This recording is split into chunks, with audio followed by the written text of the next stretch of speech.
Philippians chapter 4 verse 6 to 7. Don't worry about anything, instead pray about everything. Tell God what you need and thank Him for all He has done.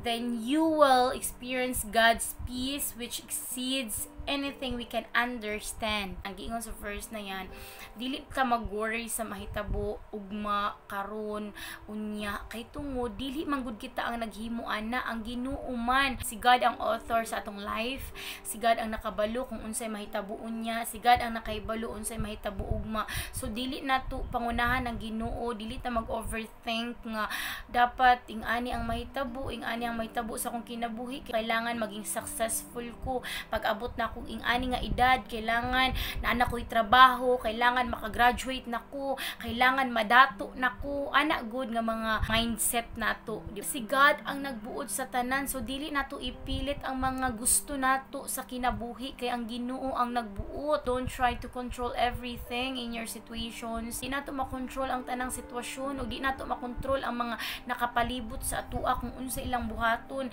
I-surrender nato na kay God, i-surrender nato, si God ang nakakita ana, si God ang nakabalo kung unsay buhaton niya ana. God is in control, so itugyan nato na kay God ang tanan para dili ta mag-worry.